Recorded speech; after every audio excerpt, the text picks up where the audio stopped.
عقد مؤتمر صحفي في مدينة الحسكة دعت فيها قوات سوريا الديمقراطية جميع قوى المعارضة المسلحة للالتزام بجملة من المبادئ الأساسية لحماية المدنيين والحفاظ على ممتلكاتهم.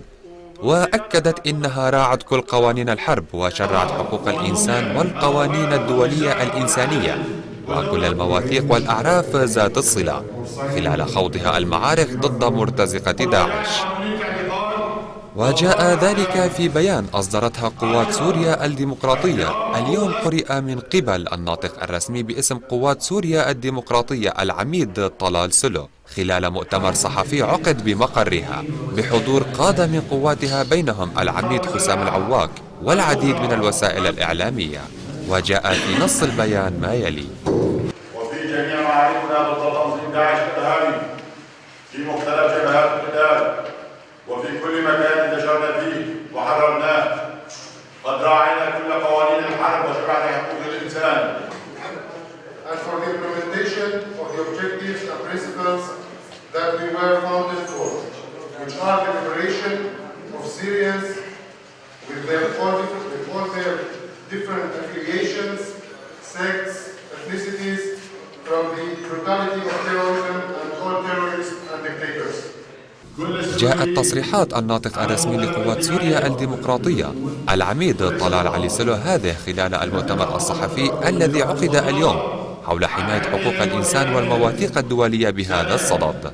إننا في قوات سوريا الديمقراطية ومنذ اليوم الأول من تأسيسنا وفي جميع معاركنا ضد تنظيم داعش الإرهابي في مختلف جبهات القتال وفي كل مكان انتشرنا فيه وحررناه، قد راعينا كل قوانين الحرب وشرعنا حقوق الإنسان والقانون الدولي الإنساني وكل المواثيق والأعراف ذات الصلة، وحافظنا على ممتلكات المواطنين وسلامة أرواحهم وحقوقهم المشروعة إيمانا منا بتحقيق العدل وتوفير الأمن والأمان وتنفيذا للأهداف والمبادئ التي تأسسنا من أجلها.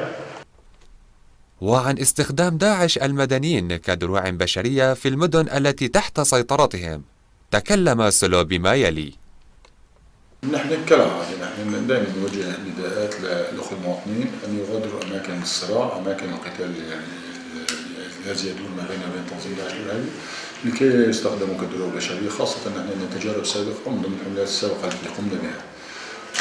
نحن حاليا في ممرات إنسانية، في ممرات خاصة من ضمن حملة الرقة، في أماكن نحن عم نجهزها لاستيعاب الأخوة المواطنين النازحين اللي راح يتوافدوا لأماكن تواجد قواتنا هربا من هذه الحرب ولكي لا يقعوا كدروع بشرية بأيدي تنظيم الإرهابي تنظيم داعش.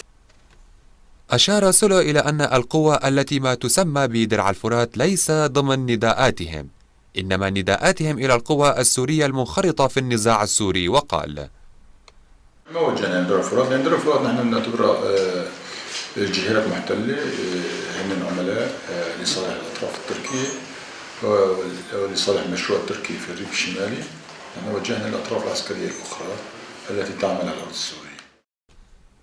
حول التزام قوات سوريا الديمقراطية بالمبادئ الأساسية التي تم التوقيع عليها من قبل قواتهم، قال العميد حسام العواق: يعني هذه القوانين ملزمة وهي كذلك تتعلق بمبادئ الأمم المتحدة ومعاهدات جنيف، وهي تطبق أصلا بالأساس. قلت لك هي قوات سوريا الديمقراطية هي قوات تتبع الأخلاقيات فيما يتعلق بأمور الحرب، وكذلك تلتزم بالقوانين الدولية، وهذا ما تقوم به هذه القوات بكافة مؤسساتها، بالإضافة إلى ما يتعلق بتقديم الخدمات في تلك المناطق وحماية الأطفال والنساء والمدنيين، وكذلك المعاملة الممتازة للأسرى. يعني احنا شفنا أسير مجروح من داعش يتم علاجه في النقاط المتقدمة ثم ينقل إلى المشفى، فهذه أخلاقيات هذه القوات، ونحن الذي شجعنا للانتقال والانضمام إلى هذه القوات هي الأخلاقيات التي تتمتع بها القيادة والبطلات والأبطال والعاملين ضمن هذه القوات.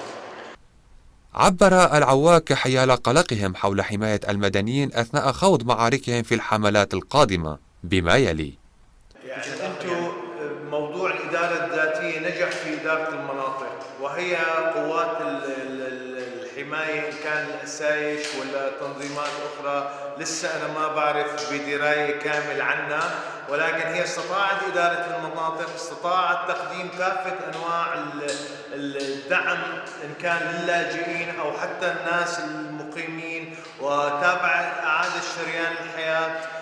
وهذه كثير تجربة رائدة وفريدة، وإن شاء الله تنتقل لكل سوريا الاتحادية. ومن جانبه تطرق كينو جابرييل حول التزامهم بالمواثيق الدولية. طبعا بالنسبة لنا ضمن البيان اللي تم إصداره اليوم من خلال المؤتمر الصحفي دعينا كل القوى الموجودة والفاعلة ضمن الساحة السورية للالتزام بالمواثيق والمعاهدات الدولية المتعلقة بحقوق الإنسان. طبعا خد منظمة إنتاج نفط كان صار تواصل مع مختلف القوى العسكرية، قسم النوافذ على قسم وقع كمان قسم مهندسة حتى بعد هاي المواثيق وهاي المعاهدات. أشار جابرييل إلى العمل المتطلب منهم كقوات سوريا الديمقراطية مستقبلا وقال: العمل تبعنا كقوات سوريا الديمقراطية هو بالأساس مرتبط بهاي المواثيق وبهاي المعاهدات، وهذا الشيء اللي أعلنا عنه ضمن النظام الداخلي ضمن الوثيقة السياسية لقواتنا. طبعا دعوتنا للقوات الثانية كمان الالتزام بهذا الشيء هو الهدف الأساسي حماية المدنيين، حماية المواطنين الموجودين ضمن الأرض السورية. لنقدر كقوى عسكرية نحاول نمثل الشعب السوري، نقدر نحافظ على الشعب السوري بكل المناطق بكل الاثنيات بكل القوميات والأعراق الموجودة ضمن سوريا، لنقدر نحميه ضمن ظروف الحرب القاسية اللي عم نعيشها.